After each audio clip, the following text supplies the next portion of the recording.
everyone, and welcome to the February 2023 Global Outlook video from The Economist Intelligence Unit. My name is Agathe Demarais, and I'm the Global Forecasting Director at EIU. I'm joined today by Cody Feldman, a senior analyst in our global forecasting team based in New York. And today we're going to discuss the most important elections around the world that will take place in 2023. So, Cody, what do you think? Which elections will have the most important impacts, will be the most important ones actually for 2023 around the world? Thanks, Agathe. It's great to be here today. And yes, this year of 2023 is definitely shaping up to be a busy one. We expect that a number of incumbent governments are going to be facing significant challenges amid still high inflation and slowing growth.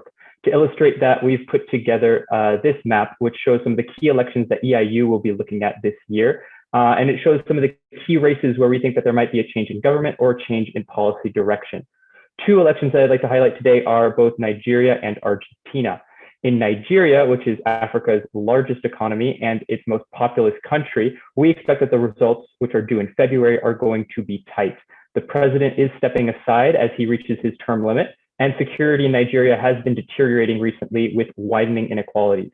Nevertheless, we still expect that the incumbent party will still remain in power. However, for the first time since Nigeria returned to democracy in 1999, there is a significant challenge from a third-party candidate. As a result, we expect that it could be a tight race and it could lead to a runoff election later this year. In Argentina, we also expect that the ruling party will face stiff opposition. The current center-left party is facing strong anti-incumbency sentiment, a growing public perception of corruption within the government, and a difficult economic situation. As a result, we expect that the more market-friendly opposition party is going to come to power at the end of this year. We do think that the current government will make some progress in addressing the stagflationary economic conditions that have been occurring, but we don't think that's going to be enough to win back voters' support.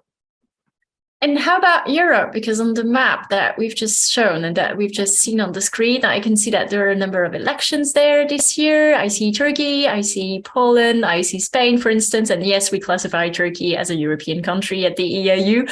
What are our forecasts for these elections and why do they matter, Cody?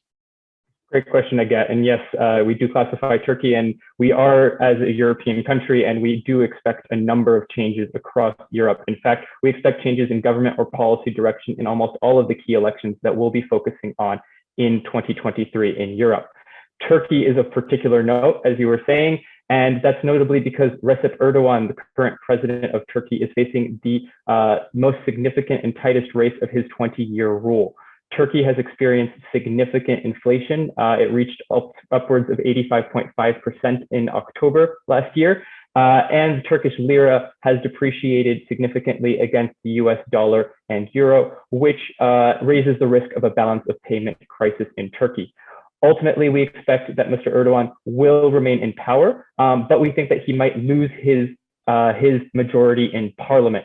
If Mr. Erdogan loses his majority in parliament, he's going to have to win over the opposition of the members of parliament to avoid any clashes, notably over the budget and over judicial and political appointees. A few other interesting races to follow in Europe and in the EU specifically are Spain and Poland.